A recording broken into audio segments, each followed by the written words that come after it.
আমার হয়েছে ছন্দের পতন। তুই আবার কোথা থেকে এলি রতন?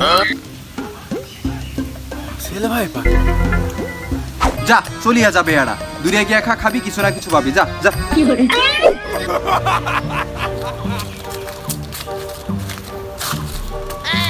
কিছুতেই মাথায় আসছে না। এই সাত সকালবেলা করে কার মুখ দেখে যে ঘুম থেকে উঠেছিলাম, না হাল ছাড়া যাবে না। আগে বসি, তারপরে দেখা যাচ্ছে। কি একটা মুসিবত, কিছুতেই মাথায় আসছে না। যাই হোক, হাল ছেড়ে দেওয়া যাবে না। ও আমার খায় আমার পরে, হ্যাঁ উদারে মেয়ে ছেলের কপাল হাসরে। তোর আজকে আমি বাপের বাড়ি পাঠানোর ব্যবস্থা করছি। দাঁড়া, তো জমের ভাত আমি খাওয়াচ্ছি। দাঁড়া, তো মন্দির অজাতের মেয়ে ছেলের কপাল হাসরে মার খায় আমার পরে, আবার আমারই ঝাড়ি মারে। ওর বুঝাবো আমি কিডা, বুঝাবো। এই কিডা, তুমি কি করছো এখানে? কে তুই বালক? দিলি তো মোহটা কাটিয়ে। সেই সাত সকালবেলা থেকে একটা ছন্দ মেলানোর চেষ্টায় আছি, কিছুতেই মাথায় আসছে না। যা, চলিয়া যাবে এরা। দূরে গিয়া খাবি, কিছু না কিছু পাবি। যা যা। এমনিতেই গরমে বাঁচছি না, আবার বাড়ি হলে বোর প্যান, আবার এখানে এসে দেখি যে হাফ পাগল দিতে। কোথা থেকে এলে কবি? উড়ে এসে জুড়ে বসলে আমারই গাছতলায়, আবার আমারই কও খাবি। বালক, তোমার স্পর্ধা থেকে হচ্ছে আমি পাগল। তোমাকে তো বালক বলা ভুল হবে, তুমি তো আস্ত একটা ছাগল। তুমি এখান থেকে এখন চলিয়া যাও, তাইলে তোমার সাথে আমার হবে এখন গন্ডগোল। এই লোকাল, তুমি এমনিতেই তো হাফ পাগল, আবার আমারে কও তুমি ছাগল। হ্যাঁ, আমার বডি ফিগার কি একেবারেও অতটাও খারাপ নাই? চলো করি গন্ডগোল। ধৈর্যের সীমা যাচ্ছে হারিয়া। আমি আবারও বলছি ছাগল, তুমি এখান থেকে যাও সরিয়া, নইলে তোমার টুটিটা ধরে দিব টানিয়া। কি? আহারে 2 টাকার কবি, তোর কথা শুনে আমি হয়ে যাচ্ছি ছবি। তোর যদি এখন তুই এই গাছের সাথে বেঁধে, তুই আমার কি কবি? দেখি দিনি কি হয়েছে। কিরে আজিজ, কি হচ্ছে এখানে? আর এই মাল্যটা কিরা, এজিটা কি কদিনই? আর কইস না, বাড়ি তোর ভবিষ্যতে থাকার মতো না, তাই ভাবলাম একটু গাছতলায় একটু বসি খেতে।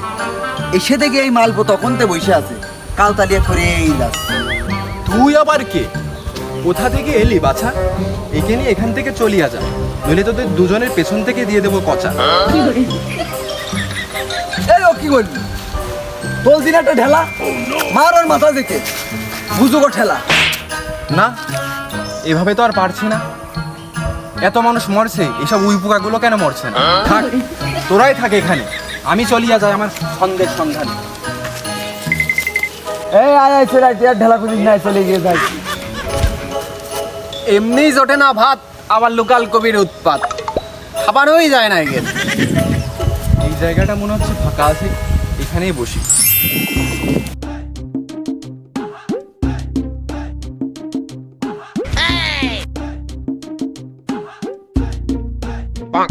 এসব উই পোকাদের থেকে তো অনেক দূরে এসেছি, এখন মনে হয় একটু স্বস্তি পাওয়া যাবে।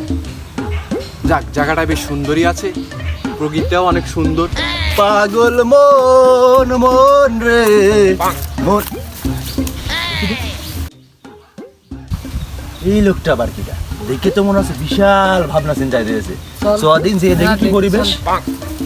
এই মিয়া, কিটা আপনি? বাড়ি কোন গ্রাম?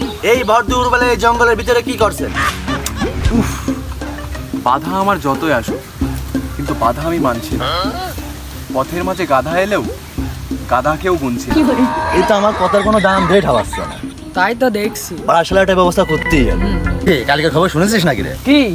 রাসেল ভাইপা যেভাবে ছড়িয়ে ছিটিয়ে বেরিয়েছে। ছেলে ভাই পা ওই দেখ, কালকে ওই ঝোপের ভিতরে ওই বাড়ির ওই শব্দের সাথে হাঁক দিয়ে বসছিল। পাশায় তো পুষে 3 ছবল দিয়েছে। 300 বল? এখানে থাকাই যাবে না, চল চল জলদি কেটে পড়ি। কি বলিল বাছা?